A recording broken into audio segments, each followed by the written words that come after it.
मेरे प्यारे बच्चों, कैसे हो तुम लोग। आई होप तुमने जो बैक क्लास है उसका रिवीजन कर लिया होगा।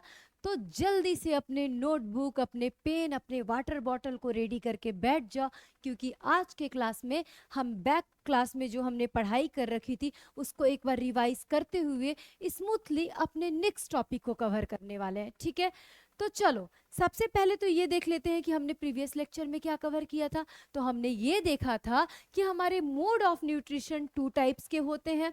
First one is autotrophic mode of nutrition and second is heterotrophic mode of nutrition.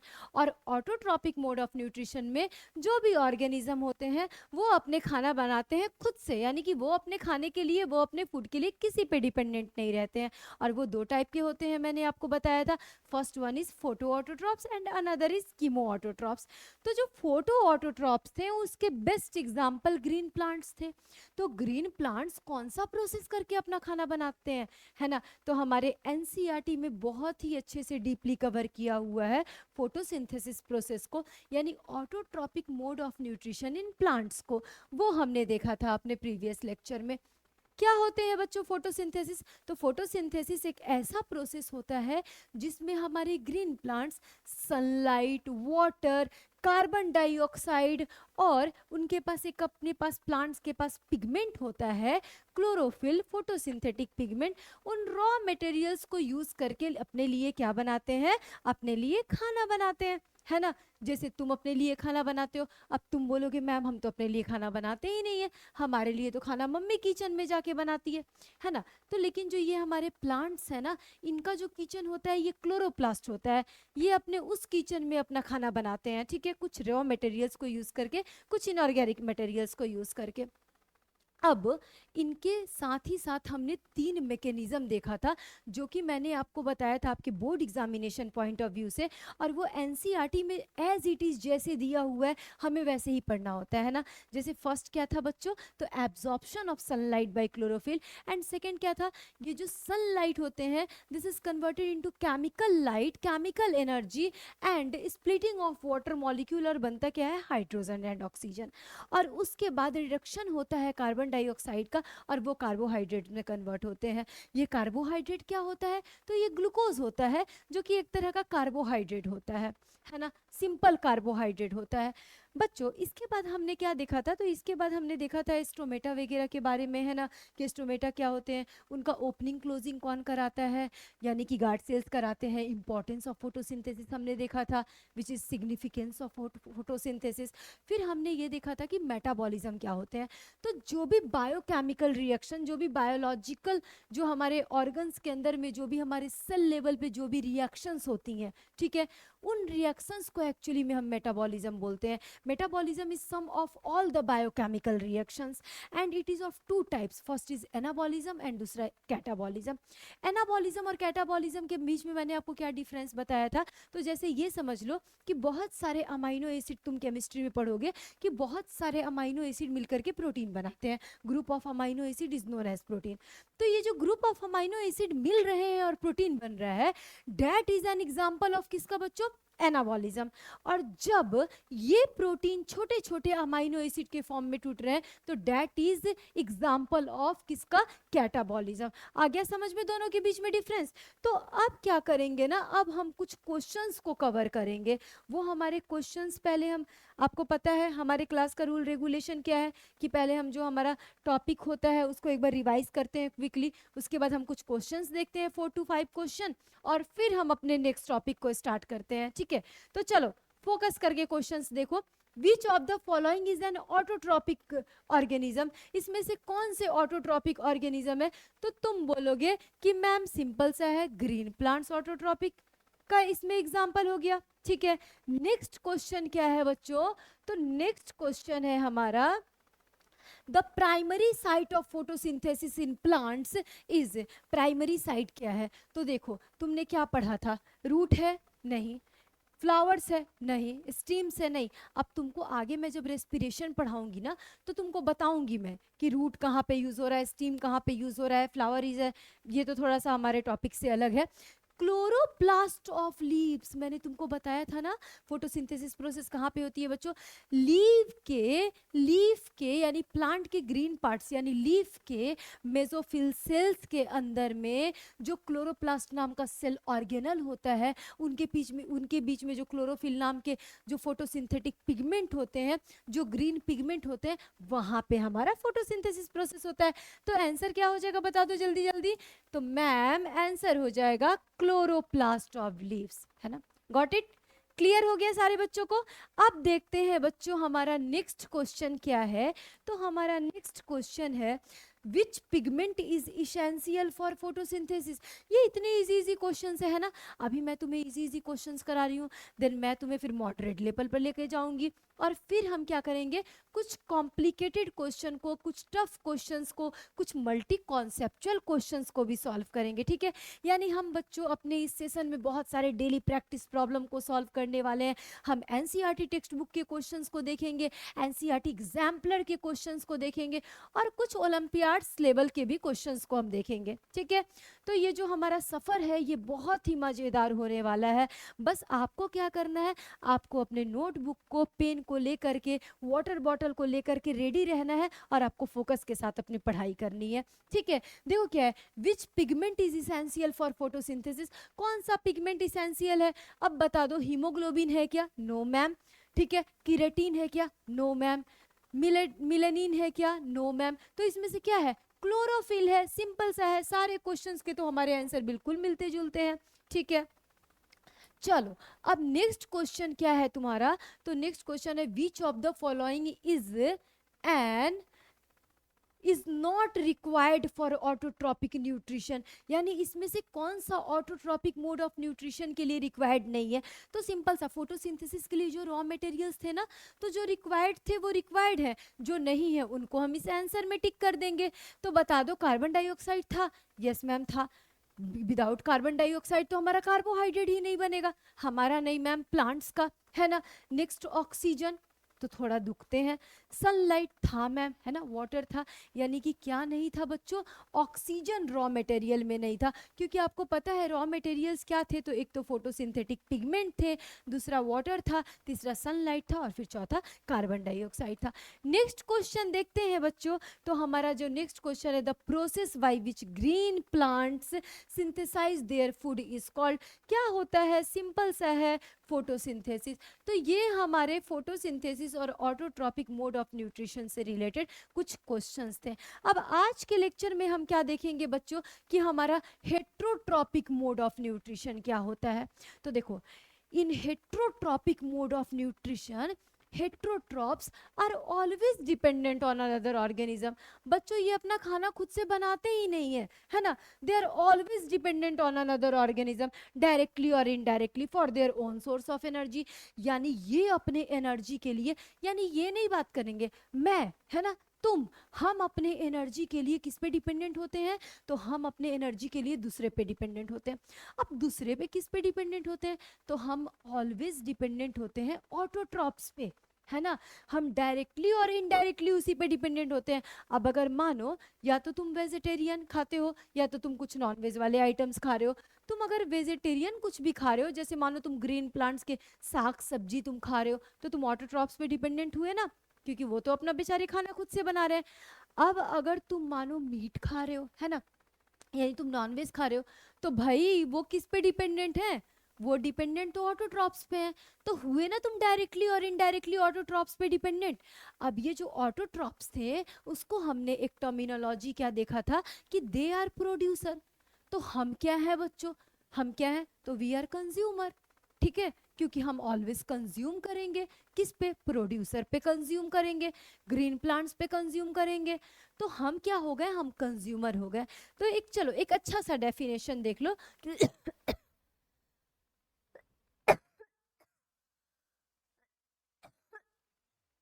बीच में खांसी आ गया, इसको कर देंगे कि एक अच्छा सा डेफिनेशन देख लो ताकि लगेगा भी नहीं।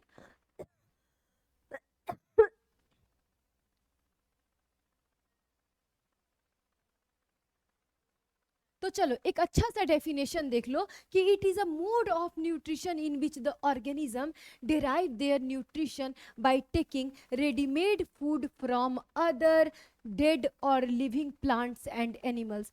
यानी कि जो हेट्रोट्रॉपिक मोड ऑफ न्यूट्रिशन है, इसमें जो ऑर्गेनिज्म है वो ऑलवेज अपना रेडीमेड फूड से अपना सोर्स ऑफ एनर्जी को फुलफिल करते हैं, यानी अपने रिक्वायरमेंट्स को रेडीमेड फूड से फुलफिल करते हैं।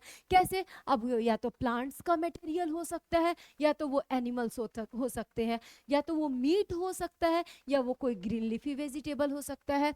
Heterotrophs are always dependent on autotrophs directly और इनडायरेक्टली। Got it? सारे बच्चों को ये पॉइंट समझ में आ गया? नेक्स्ट क्या है देखो, heterotrophs are always dependent on another organism for their own source of energy, therefore heterotrophs are also known as consumer. ठीक है, तो क्या है, सब कुछ तो एक ही पॉइंट है।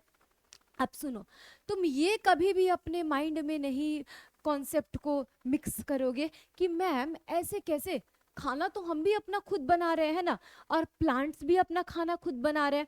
तो सुनो, अब जो प्लांट्स जो हैं वो सनलाइट को, क्लोरोफिल पिगमेंट को और कार्बन डाइऑक्साइड वाटर को यूज़ कर रहे हैं और अपना खाना बना ले रहे हैं, मीन्स वो इनऑर्गेनिक रॉ मटेरियल्स को यूज़ कर रहे हैं। अगर तुम्हें मैं ये सारे मटेरियल्स दे दूं और बोलूँ चलो धूप में खड़े हो जाओ और खड़े होकर खाना बना लो, तो बना पाओगे? नहीं ना। तुम्हारी मम्मी किचन में जाती हैं और हम ऑर्गेनिक मटेरियल को यूज़ करके अपना खाना बना रहे हैं, वो इनऑर्गेनिक रॉ मटेरियल को यूज़ कर रहे हैं। ठीक है, तो आ गया समझ में हेट्रोट्रॉप्स क्या होते हैं, हेट्रोट्रॉपिक मोड ऑफ न्यूट्रिशन क्या होता है। अब जो हमारे हेट्रोट्रॉपिक मोड ऑफ न्यूट्रिशन होते हैं ना, ये हमारे 3 टाइप के होते हैं। ठीक है, there are 3 types of heterotrophs. First one is saprotrophs और सैप्रोफाइटिक मोड ऑफ न्यूट्रिशन। ठीक है, जो ऑर्गेनिज्म है उनको हम सैप्रोट्रॉप्स बोलेंगे, and such type of nutrition is known as saprotrophic mode of nutrition. And what is saprotrophic mode of nutrition बच्चों? तो बेटा सिंपल सा बात है कि जो हमारे सैप्रोफाइटिक न्यूट्रिशन है ना, इसमें क्या होते हैं, जो हमारे डिकम्पोजर्स होते हैं। डिकम्पोजर क्या होता है? तो तुम जानते हो ना, हमारे इन्वायरमेंट को क्लीन करने का काम वही करते हैं, है ना, जो हमारे डिकम्पोजर होते हैं। तो बच्चों ये जो डिकम्पोजर होते हैं, we can say also saprotrophs, ये क्या करते हैं, ये अपना कैसे फीड लेते हैं, ये कैसे अपना न्यूट्रिशन लेते हैं? तो ये ना डेड एंड डिकेइंग मैटर पे इनके पास कुछ इंटरनली डाइजेस्टिव एंजाइम्स होता है। उस डाइजेस्टिव एंजाइम को डेड एंड डिकेइंग मैटर पे रिलीज कर देते हैं, और उससे इनका कॉम्प्लेक्स जो मॉलिक्यूल है, यानी जो इनका कॉम्प्लेक्स फूड है, complex food are totally converted into simpler substances with the help of their digestive enzyme. ठीक है, किसके डाइजेस्टिव एंजाइम के हेल्प से? समझना है, देखो सिंपल सा है। सैप्रोट्रॉपिक मोड ऑफ न्यूट्रिशन में जो सैप्रोट्रॉप्स है ना, ऑर्गेनिज्म को हम सैप्रोट्रॉप्स बोल रहे हैं, या डीकम्पोजर बोल रहे हैं, या सैप्रोफाइटिक बोल रहे हैं। और जो इस टाइप का न्यूट्रिशन है उसको हम सैप्रोट्रॉपिक मोड ऑफ न्यूट्रिशन बोल रहे हैं, या सैप्रोफाइटिक मोड ऑफ न्यूट्रिशन बोल रहे हैं। तो ये क्या कर रहे हैं, इनके पास अपना खुद का डाइजेस्टिव एंजाइम है। इस डाइजेस्टिव एंजाइम को जो उनके फूड पड़े हुए हैं ना, जो कॉम्प्लेक्स फूड पड़ा हुआ है, उस पर उन्होंने रिलीज करा। रिलीज करने के बाद उन्होंने क्या किया, उस कॉम्प्लेक्स मॉलिक्यूल को कन्वर्ट किया। किस में कन्वर्ट कर दिया? सिंपलर सब्सटेंसेस में कन्वर्ट कर दिया। कन्वर्ट करने के बाद उन्होंने क्या किया, उन्होंने उससे न्यूट्रिशन को एब्जॉर्व कर लिया। आ गया समझ में? उसने क्या किया, न्यूट्रिशन को एब्जॉर्व कर लिया। तो देखो कितना इंटरेस्टिंग मोड ऑफ न्यूट्रिशन है ये, कि इनको कोई टेंशन नहीं है ना, हमारी तरह। हम क्या करते हैं, होल फूड लेते हैं, फिर अंदर में with the help of digestive organs, with the help of digestive enzymes, with the help of digestive gland हम अपने खाना को डाइजेस्ट करते हैं। देन खुद ही सब कुछ कर रहे हैं, खुद ही उसको एब्जॉर्व करेंगे, फिर खुद ही हम सब कुछ एसिमिलेशन वगैरह का प्रोसेस करते हैं। डोंट वरी, ये जो तुम्हें न्यू टर्मिनोलॉजी लग रही है ये भी आगे क्लियर हो जाएंगे। ठीक है, तो सैप्रोट्रॉपिक मोड ऑफ न्यूट्रिशन में ये समझ में आ गया सैप्रोट्रॉप्स क्या करते हैं, कि in this type of nutrition the organism obtain their food from dead and decaying matter. Such organisms are called saprophytes or saprotrophs. they break down the food material outside the body and nutrients then absorb it.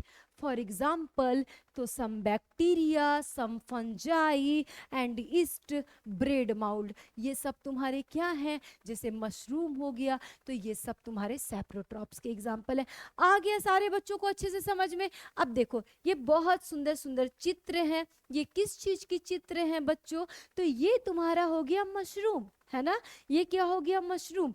और ये जो है देखते हो ना, bread पे fungus लग जाता है, ब्रेड पे फंजाई आ जाते हैं, तो उनको हम ब्रेड माउल्ड बोलते हैं, या we can say also Rhizopus. And this is very important topic for your board point of view. आपके बोर्ड पॉइंट ऑफ व्यू से ये सैप्रोट्रॉप्स के एग्जाम्पल पूछे जाते हैं उसमें, तो उसमें राइजोपस होते हैं, ठीक है। राइजोपस क्या है? ब्रेड माउल्ड है, जो कि ब्रेड पे जो फंगस लगता है, तो ये उसके तुम्हें पिक्चर दिख रहे हैं।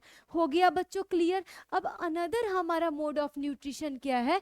तो देखो ये तो बड़ा चालाक थे, इन्होंने क्या किया, अपने डाइजेस्टिव एंजाइम को बाहर में ही रिलीज करके और सिर्फ न्यूट्रिशन को एब्जॉर्ब कर लिया। अब दूसरे और चालाक टाइप के हमारे एक मोड ऑफ न्यूट्रिशन है, एक ऑर्गेनिज्म है जो उन मोड ऑफ न्यूट्रिशन को फॉलो करता है, that is parasitic mode of nutrition, ठीक है। तो पैरासिटिक जो मोड ऑफ न्यूट्रिशन है, इसमें जो हमारे पैरासाइट्स हैं वो क्या करते हैं, वो एक होस्ट के अंदर में या बाहर में रह करके विदाउट किलिंग इट, बिना उसको मारे हुए सिर्फ अपने न्यूट्रिशन को लेते हैं। समझो इसको एक एग्जांपल से, हेड लाइस होती है यानी जो बाल की जूहे होती है, ठीक है। तो ये बताओ, बाल की जूहे जो होती है, किसी के बाल में अगर होती है तो कभी तुमने ये सुना है कि किसी के अगर हेयर में अगर हेड लाइस है तो उसकी डेथ हो गई हो हेड लाइस की वजह से? बिल्कुल नहीं। तुमने ये सुना है किसी के इंटेस्टाइन में, तुम बोलते हो ना कि पेट में कीड़े हो गए हैं, बट आपके वो पेट में कीड़े नहीं होते हैं बच्चों, एक्चुअल में आपके वो इंटेस्टिनल वॉर्म्स होते हैं, ठीक है। तो जो इंटेस्टिनल वॉर्म्स है, कभी उसके कारण किसी की डेथ तुमने सुनी है? नहीं ना, क्योंकि वो जो पैरासाइट्स है ना, उनका ये मकसद नहीं है कि अपने होस्ट को मारेंगे। होस्ट क्या हो गया? सपोज समझो किसी के बाल में जूहे हैं, तो वो जो ऑर्गेनिज्म है ना, जिनके जहाँ पे हेड लाइस सर्वाइव कर रही है, वो होस्ट हो गया। और हेड लाइस क्या हो गया बच्चों? तो head lice is parasite. Head lice क्या हो गया? पैरासाइट हो गया। तो देखो पैरासिटिक मोड ऑफ न्यूट्रिशन में जो हमारी पैरासाइट्स होती हैं, उनको फूड और शेल्टर दोनों मिल जाता है। किसके रूप में? एक होस्ट के रूप में। तो वो आराम से अपना फूड भी ले रही हैं, उनको अपना शेल्टर भी मिल गया, एंड विदाउट किलिंग इट वो अपने न्यूट्रिशंस ले रही हैं। आ गया समझ में? क्या कर रही हैं? इनको अपना फूड भी मिल गया, शेल्टर भी मिल गया। कहाँ मिल गया? एक होस्ट के बॉडी में मिल गया, और उसको बिना मारे हुए ये अपने न्यूट्रिशंस ले रही हैं। देखो, mode of nutrition in which organism parasite derive nutrition from other plants and animals, यानी कि होस्ट विदाउट किलिंग देम। अब तुम बोलोगे मैम यहाँ तो सिर्फ एनिमल्स के एग्जाम्पल हो सकते थे ना, प्लांट का आपने क्यों एग्जाम्पल दे दिया मैम? क्योंकि आपने अभी दो एग्जाम्पल बताया, तो हेड लाइस भी एनिमल्स के ही अंदर में सर्वाइव कर रही हैं, है ना। फिर आपने इंटेस्टिनल वॉर्म्स बताया, वो भी। तो बच्चों ऐसा नहीं है, प्लांट्स का भी यहाँ पे एक एग्जाम्पल है, और वो भी आपके बोर्ड एग्जामिनेशन के मल्टीपल चॉइस क्वेश्चंस वहाँ से बनते हैं, ठीक है। मैं बताने वाली हूँ, कस्क्यूटा है, ठीक है, जिसको हम अमरबेल भी बोलते हैं। तो देखो, ऑर्गेनिज्म विच लीव्स इन और outside the body of other organism are known as parasite. यानी ये तो इनसाइड भी हो सकती है, आउटसाइड भी, जैसे तुम्हारे इंटेस्टिनल वॉर्म्स है, इनसाइड है, इनसाइड योर इंटेस्टाइन, है ना। एंड जो आपकी हेड लाइस है वो हेड में है, तो उनको तुम आउटसाइड मान सकते हो। उसके बाद क्या है? तो देखो, organism which provide food and shelter to the parasites are known as host. Host क्या कर रहा है? अपने पैरासाइट को फूड भी दे रहा है, और साथ साथ क्या कर रहा है? उसको एक घर भी दे रहा है ना, यानी कि उसको वो रोटी भी दे रहा है और मकान भी दे रहा है ना, ऐसा बोलते हैं ना हम, रोटी मकान। तो रोटी भी दे रहा है उसको, और उसको क्या दे रहा है? उसको वो घर भी दे रहा है, एक मकान भी दे रहा है। नेक्स्ट क्या है? फॉर एग्जाम्पल प्लाज्मोडियम यानी कि मलेरियल पैरासाइट, हेड लाइस, और आपको लीचेज है, कस्क्यूटा यानी कि अमरबेल है। मैंने आपको एग्जाम्पल बताया ना, Cuscuta is a type of plant parasite. Cuscuta as an example of plant parasite. Cuscuta क्या है? प्लांट पैरासाइट है। क्यों? क्योंकि बच्चों वो अपना खाना खुद से नहीं बनाते हैं। क्यों? क्योंकि उनके पास अपना फोटोसिंथेटिक पिगमेंट नहीं होता है। चलो, तो देख लो, ये तुम्हें फिर अच्छी अच्छी पिक्चर मैम दिखा रही हैं। ये लीचेस हैं। ये लीचेस मतलब क्या होता है बच्चों, तो देखते हो ना, वो जो एक इसके हिंदी में आई थिंक इसे वो केचुआ बोलते हैं, ठीक है। देखते हो ना, बारिश के मौसम में जो वो अगर आपके स्किन पे लग जाएंगी तो वो ब्लड को ऐसे सक करने लगेंगी, तो वो हो गई, वो ब्लड सक कर रही है लेकिन आपको नुकसान नहीं पहुंचा रही है। फिर उसके बाद हेड लाइस हो गई, ठीक है, और फिर टिक्स हो गई, और कस्क्यूटा क्या हो गया, प्लांट पैरासाइट हो गया। तो आ गया समझ में सारे बच्चों को parasitic mode of nutrition. Next है बच्चों हमारा होलोजोइक मोड ऑफ न्यूट्रिशन। तो तुम बोलोगे ना मैम हम कहाँ पे लाई कर रहे हैं, अभी तक तो आपने जितने मोड ऑफ न्यूट्रिशन बताया उसमें कुछ हमारे हेड लाइस आ गए, कस्क्यूटा आ गया मैम, डीकम्पोजर्स आ गए, लेकिन मैम हम कौन से मोड ऑफ न्यूट्रिशन को फॉलो करते हैं। तो देखो बच्चों, हम फॉलो करते हैं होलोजोइक मोड ऑफ न्यूट्रिशन को। And what is holozoic mode of nutrition, तो जैसा कि आपको मैम ने बताया कि biology is all about terminology. हमने डे फर्स्ट बच्चों डिस्कस किया था ना, जो हमारा डेमो लेक्चर था उसमें, कि biology is all about terminology. बार बार मैं आपको बताऊंगी कि जो भी हमारे टर्मिनोलॉजी है उसमें हमारे पूरे उसके मीनिंग हिडन है, ठीक है। तो what is holozoic mode of nutrition, holo means whole, ठीक है। यहाँ पे ऐसे ऑर्गेनिज्म आते हैं जो अपने होल फूड को इंटेक करेंगे, and with the help of their digestive organ and with the help of their digestive gland, with the help of their digestive enzymes, वो अपने फूड को इंटरनली डाइजेस्ट करेंगे। That type of nutrition is known and holozoic mode of nutrition. For example some animals, है ना, हमारे जो animals हैं तो यानी कि कार्निवोर्स भी हो सकते हैं, ओमनिवोर्स भी हो सकते हैं, और हर्बीवोर्स भी हो सकते हैं। तो देखो, it is a mode of nutrition in which the animals take complex solid food और whole material and break down it inside the body, है ना। तुम कॉम्प्लेक्स ले रहे हो, कॉम्प्लेक्स ले रहे हो, सिंपल ले रहे हो, यानी होल फूड मटेरियल ले रहे हो, है ना। तुम या फिर मैं, हम सारे क्या हो गए, होलोजोइक मोड ऑफ न्यूट्रिशन को फॉलो करते हैं। Depending upon the food habitat, holozoic animals are classified into 3 categories बच्चों। तो फर्स्ट कैटेगरी क्या है, हर्बीवोर्स, यानी कि they are plant eaters only. Who is herbivores, जो सिर्फ प्लांट पे ईट करते हैं, जिनकी फीडिंग जो होती है वो अपने फीड को, अपने फूड को किससे लेते हैं, प्लांट से लेते हैं, वो क्या होते हैं, वो हर्बीवोर्स होते हैं। फॉर एग्जाम्पल क्या हो जाएगा, तो बहुत सारे एग्जाम्पल है ना, काऊ हो गया, बफेलो हो गया, गोट हो गया, they all are herbivores. And carnivores क्या है बच्चों, तो they eat meat and flesh of animal, for example lion, और भी बहुत सारे एग्जाम्पल हो गए। तो देखो यहाँ पे मीट ये खाएंगे, और फ्लैश ऑफ एनिमल का मतलब क्या हो गया, कि एनिमल के जो मांस हैं, उसके जो वो टुकड़े हैं, ठीक है, उन पे ये अपना फीड लेंगे। और तीसरा क्या है बच्चों, ओमनिवोर्स, यानी वी, है ना, मैं हो गई, तुम लोग हो गए, यानी कि they eat both plant as well as meat. हम प्लांट में भी अपना फीड लेते हैं प्लांट से, यानी कि बच्चों हम ग्रीन लीफी वेजिटेबल भी खाते हैं, फिर हम मीट भी खाते हैं, तो वी आर ओमनिवोर्स। आ गया समझ में। हम क्या हो गए, हम ओमनिवोर्स हो गए। अब बता दो तो यहाँ पे ये किसके एग्जाम्पल हो गए, तो तुम बोलोगे मैम ये कार्निवोर्स के एग्जाम्पल हो गए। एंड ये किसके एग्जाम्पल हो गए, तो ये जो आपको क्यूट सा बच्चा दिख रहा है, जो क्या खा रहा है, जो बर्गर खा रहा है ना। अब फोकस करोगे, है ना, अभी तुम ये नहीं बोलोगे कि मैम आपने क्यों बर्गर का नाम लिया, बर्गर का नाम लेते ही हमें क्रेविंग्स होने लगी बर्गर की, ऐसा नहीं है। तो ये जो हमारा क्यूट सा बच्चा बर्गर खा रहा है, ये बच्चा किसका एग्जाम्पल हो गया बच्चों, ये ओमनिवोर्स का एग्जाम्पल हो गया। फिर ये हमारे क्या हो गए, तो ये हमारे हर्बीवोर्स के एग्जाम्पल हो गए। तो आ गया समझ में, इतना सबको क्लियर हो गया। अब देखो holozoic mode of nutrition in amoeba हम देखेंगे, है ना, कि जो हमारा होलोजोइक मोड ऑफ न्यूट्रिशन है इसको अमीबा कैसे फॉलो करता है। हम तो फॉलो करते हैं, एनिमल तो फॉलो करते हैं, लेकिन अमीबा भी होलोजोइक मोड ऑफ न्यूट्रिशन को फॉलो करता है। तो सबसे पहले तो तुम ये जानोगे, क्लास 9th में तुमने पढ़ा था कि amoeba is a unicellular organism, ठीक है। अमीबा कैसे होते हैं, यूनिसेलुलर ऑर्गेनिज्म होते हैं। यूनिसेलुलर का मतलब क्या होता है, they made up of only one cell, ठीक है, वो सिर्फ एक सेल से मिलकर के बने हैं। अब एक सेल से मिलकर के बना है, लेकिन वो सारे अपने लाइफ के बेसिक जो भी फंक्शंस हैं, जो भी इसेंशियल फंक्शंस हैं, यानी कि न्यूट्रिशन है, रेस्पिरेशन है, ट्रांसपोर्टेशन है, एक्सक्रीशन है, वो सेल से कर रहे हैं। वो एक सेल काफ़ी है उनके सर्वाइवल के लिए, ठीक है, उनके एग्जिस्टेंस के लिए। अब सुनो, ये होलोजोइक मोड ऑफ न्यूट्रिशन में यहाँ तो बात हम अमीबा की करेंगे, बट एक्चुअल में क्या होता है बच्चों, तो ये जो 5 स्टेप्स हम पढ़ेंगे, इसी 5 स्टेप्स को हम भी फॉलो करते हैं।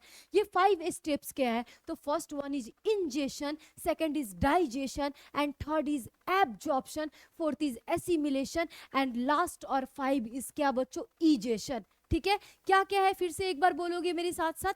First is ingestion, second is digestion, third is absorption, fourth is assimilation, and fifth और लास्ट इज इजेशन।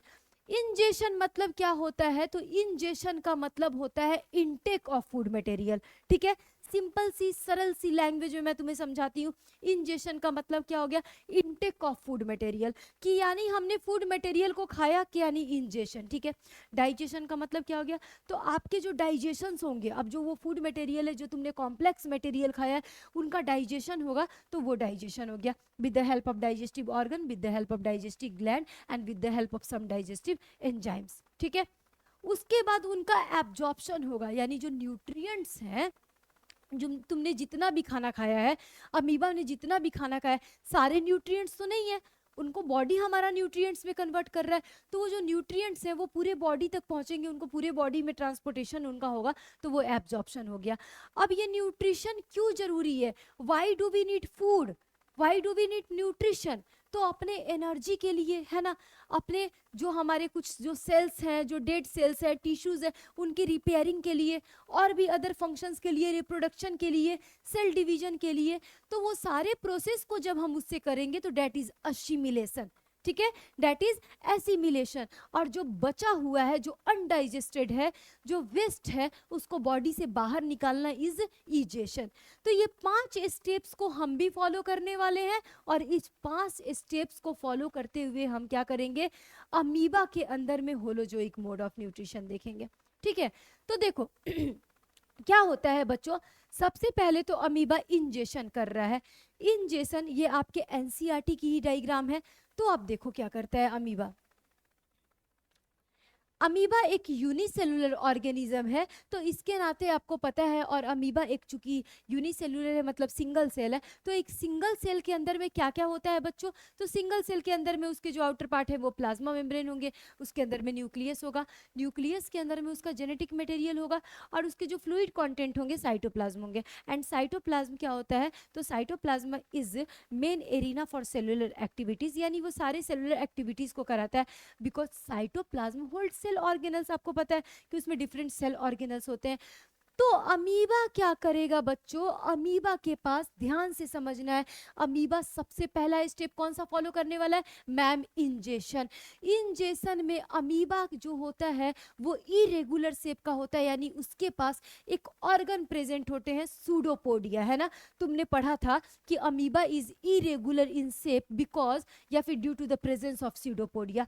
इस सूडोपोडिया जो है, यानी इसके पास जो वो फॉल्स फीट है, सूडो मतलब फॉल्स और पोडिया मतलब फीट, इसके से क्या करेगा, उस फॉल्स फीट से अपने आसपास में जो भी फूड है पार्टिकल है, उनको सबसे पहले वो क्या करने वाला है, उनको ट्रैप करने वाला है, उनको लेने वाला है। अब फूड को ले लिया, फूड को लेने के बाद क्या करेगा, तो इसके अंदर में एक टेम्पररी फूड स्टमक, एक या फिर स्टमक बोल लोगे, टेम्पररी स्टमक बोल लोगे, एक टेम्पररी स्टमक डेवलप होता है, जिसको हम क्या बोलते हैं, वैक्यूल भी बोलते हैं, फूड वैक्यूल हम बोलते हैं एक्चुअली में, we can say also food vacuole.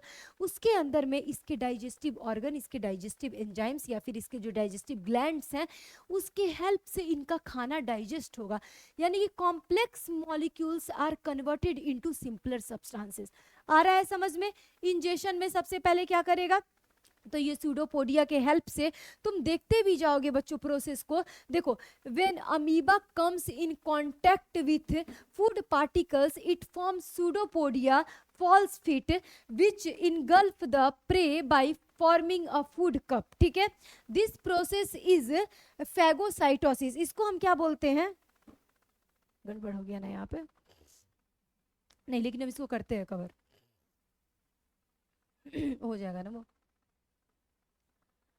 तो देखो, यहाँ पे क्या है बच्चों, when amoeba comes in contact with food particle, जब फूड पार्टिकल के कांटेक्ट में आएगा, इट फॉर्म्स सूडोपोडिया, जो कि उसका फॉल्स फीट है, मैंने आपको बताया, which engulf the prey by forming a food cup. अब देखो बच्चों, टर्मिनोलॉजी ना हमें सीखना चाहिए, कॉन्सेप्ट को हमें जानना चाहिए, है ना। ऐसा नहीं है मैं आपको इजी इजी चीजें समझा दूं, लेकिन क्या है ना, आजकल जो हमारे बच्चे हैं वो बहुत सोचते हैं कि कहीं भी हमें फ्री में अगर नोट्स मिल जा रहा है या यूट्यूब पे लेक्चर वीडियोस मिल जा रहे हैं, और जिनमें अगर हमारे काम की चीज़ें नहीं है, बट हमारा सिर्फ बोर्ड एग्जामिनेशन जो है वो कवर हो जाना चाहिए, हमारे स्कूल के टेस्ट कवर हो जाने चाहिए, हमें बस काम की चीज़ें आ जानी चाहिए, तो बच्चे वही पढ़ लेते हैं। लेकिन ऐसा नहीं है बच्चों, अगर आप पढ़ाई कर रहे हो, आपको फ्यूचर में कुछ अच्छा करना है, आपको अपने गोल को अचीव करना है, तो आपको कॉन्सेप्चुअली पढ़ाई करनी पड़ती है, ताकि आपको फर्दर जो हायर क्लासेस है उसमें दिक्कत ना हो। तो आप यहाँ पे देखोगे प्रे एक वर्ड है ना, तो प्रे का मतलब क्या होता है, तो देखो एक्चुअली में जो बायोलॉजी है ना, सपोज मानो एक जो शेर है, ठीक है, शेर के सामने में एक बकरी खड़ी है ना, मैं तुम्हें सिंपल लैंग्वेज में समझाती हूँ। तो जो बकरी है ना वो प्रे हो गई, और जो शेर हो गया ना वो प्रेडेटर हो गया। यानी प्रे मतलब क्या हो गया, जिसको आज शेर खाने वाला है, और प्रीडेटर क्या हो गया, जो खाने वाला है उसको। ये सब हम बायोलॉजी में यूज करते हैं एक्चुअली, ठीक है। तो देखो यहाँ पे क्या है कि false feet which engulf the prey by forming a food cup, यानी कि क्या होगा, वो जो प्रे जिसको वो फूड पार्टिकल को खा रहा है, दिस प्रोसेस इज फैगोसाइटोसिस, इसको एक्चुअल में बच्चों हम फैगोसाइटोसिस बोलते हैं। If amoeba ingesting a food particle and pinocytosis if it is ingesting liquid droplets. अगर सपोज तुम खाना खा रहे हो, ऐसे समझ लो तुम अमीबा हो, तुम खाना खा रहे हो तो उसे मैं फैगोसाइटोसिस बोलूंगी, अगर तुम पानी पी रहे हो तो उसे मैं क्या बोलूंगी, पिनोसाइटोसिस बोलूंगी। और अगर आपने अच्छे से पढ़ाई कर रखी होगी तो आपको जब ट्रांसपोर्टेशन पढ़ाया गया होगा तो आपको ये क्लास 9th में ही कॉन्सेप्ट आपके क्लियर किए होंगे, ठीक है। क्या होगा फैगोसाइटोसिस, अगर तुम अमीबा हो, if you are amoeba and तुम जब फूड पार्टिकल ले रहे हो तो फैगोसाइटोसिस प्रोसेस हो गया। And if you are also an amoeba, और तुम जब पानी पी रहे हो, जब तुम लिक्विड ड्रॉपलेट्स ले रहे हो, तो उसे हम पिनोसाइटोसिस बोलते हैं, ठीक है। तो at the end of this the food remains in a food vacuole, अब ये फूड वैक्यूल में जाने वाला है, तो हाँ वहां पे क्या होगा, वहां पे डाइजेशन होगा। कैसे होगा बच्चों, the food vacuole act as a, मैंने क्या बताया, टेम्पररी स्टमक की तरह काम करता है। When a lysosome fuses with it releasing digestive enzymes inside the food vacuole, complex substances are broken down into simpler substances. जहां पे क्या होते हैं, कॉम्प्लेक्स सब्सटेंसेस सिंपलर सब्सटेंसेस में कन्वर्ट होते हैं, और उसके बाद जब ये हमारे सिंपलर सब्सटेंसेस में कन्वर्ट हो गए यानी डाइजेशन हो गया, तो क्या होगा बच्चों, थर्ड स्टेप आपको मैम ने क्या बताया, एब्जॉर्प्शन मैम ने बताया था। यानी the digested food gets absorbed and diffuses into the cytoplasm and then assimilated, यानी यहाँ पे डिफ्यूजन हो जाएगा उसका, और फिर अब क्या होगा, एसिमिलेशन प्रोसेस होने वाला है। And what is assimilation process बच्चों, तो जो अमीबा है वो अपना रिपेयरिंग करेगा, उसको अगर सेल डिवीजन करनी होगी वो प्रोसेस करेगा, अगर उसको रिप्रोडक्शन करना होगा वो करेगा, उसको ग्रोथ करना होगा वो करेगा। तो देखो, assimilation is the utilization of digested food in a various anabolic and catabolic reaction. यानी तुमको मैंने बताया था, ये जो मेटाबॉलिज्म हो रहा है, ये जो डाइजेशन हो रहा है, तो सम प्रोसेसेस आर कैटाबॉलिक है, ठीक है, और सम प्रोसेस आर एनाबॉलिक। कुछ कैटाबॉलिज्म भी हो रहा है, कुछ एनाबॉलिज्म भी हो रहा है, कुछ कैटाबॉलिक भी हो रहा है, कुछ एनाबॉलिक भी हो रहा है। यानी कि कन्वर्जन और resynthesis of absorb food into the complex molecules for various purposes such as production of energy, growth, repair and storage का काम करेगा। और फाइनली क्या होगा, तो जो इसके अनडाइजेस्टेड वेस्ट होंगे बच्चों, जो हार्मफुल सब्सटेंसेस होंगे, वो क्या होंगे, तो the remaining undigested food is passed to the cell surface and expelled out. उनको क्या करेंगे, उनको ये अपने सेल सरफेस के बाहर एक्सपेल्ड आउट कर देंगे।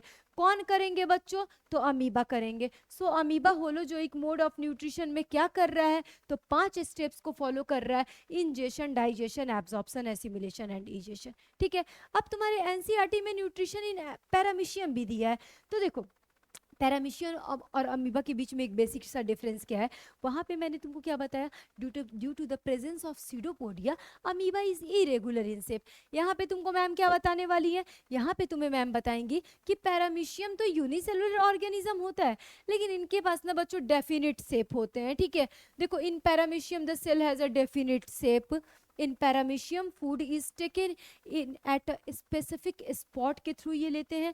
food is moved to this spot by the movement of cilia which cover the entire surface of the cell। ठीक है, तुम्हें यहाँ पे दिख रहे होंगे ये जो है बच्चों ये सीलिया है, ये जो हेयर लाइक प्रोजेक्शन दिख रहे हैं ना, ये सीलिया है। तो फर्स्ट में क्या हो रहा है, फर्स्ट में ये फूड को कैप्चर कर रहा है, यानी कि एंडोसाइटोसिस कर रहा है। एंडोसाइटोसिस एक्सोसाइटोसिस भी तुम जानते होगे, अगर कुछ सेल के अंदर आ रहा है तो दैट इज एंडोसाइटोसिस, सेल के बाहर जा रहा है तो दैट इज एक्सोसाइटोसिस, ठीक है। उसके बाद क्या करेंगे, तो ये एंडोसाइटोसिस यानी फूड को कैप्चर करेंगे, यानी कि ऑल ओवर इनका ये बकल कैविटी हो गया, बस ऐसा समझ लो जैसे तुम्हारा माउथ है ना, वो इनका माउथ हो गया। फिर उसके बाद सेकेंड प्रोसेस क्या कर रहे हैं, तो फूड वैक्यूल बना रहे हैं और उसके बाद इंजाइम के हेल्प से डाइजेशन कर रहे हैं। देन उसके बाद उन जो डाइजेस्टेड मॉलिक्यूल हैं उससे जो न्यूट्रिएंट्स हैं उनको ये एब्जॉर्ब करेंगे, फिर वेस्ट को क्या कर रहे हैं, वेस्ट को एक्सपेल्ड आउट कर दे रहे हैं, एलिमिनेट कर दे रहे हैं। तो ये सिंपल सा होलोजोइक मोड ऑफ न्यूट्रिशन था। आज के लेक्चर में हमने किसमें देखा, तो हमने देखा एमीबा एंड अनदर हमने पैरामीशियम में देखा। और नेक्स्ट लेक्चर में हम क्या देखने वाले हैं बच्चों, तो नेक्स्ट लेक्चर में हम देखने वाले हैं holozoic mode of nutrition in human being. Means यानी तुम अपने नेक्स्ट लेक्चर में डाइजेशन इन ह्यूमन बीइंग देखने वाले हो, और वो बहुत ही इंटरेस्टिंग टॉपिक होने वाला है तुम्हारे लाइफ प्रोसेसेस चैप्टर का। क्यों इंटरेस्टिंग होने वाला है, क्योंकि तुम अपने बॉडी के बारे में जानोगे, है ना, कि कैसे कैसे डाइजेशन होती है, आपके जो एलिमेंट्री कनाल होते हैं वो कितने मीटर लॉन्ग ट्यूब होते हैं, स्मॉल इंटेस्टाइन का साइज क्यों होता है, स्मॉल इंटेस्टाइन का साइज अगर लॉन्ग अगर वो ज़्यादा होते हैं, मतलब क्यों हम स्मॉल इंटेस्टाइन को स्मॉल इंटेस्टाइन बोलते हैं, why we will call large intestine को हम लार्ज इंटेस्टाइन बोलते हैं, हर्बीवोर्स के अंदर में स्मॉल इंटेस्टाइन कैसी होती हैं, कार्निवोर्स के अंदर में कैसी होती हैं, ओमनिवोर्स के अंदर में कैसी होती हैं। तो ऐसे डिफरेंट बहुत सारे हम मल्टी कॉन्सेप्ट अपने पॉइंट्स को कवर करेंगे अपने नेक्स्ट लेक्चर में।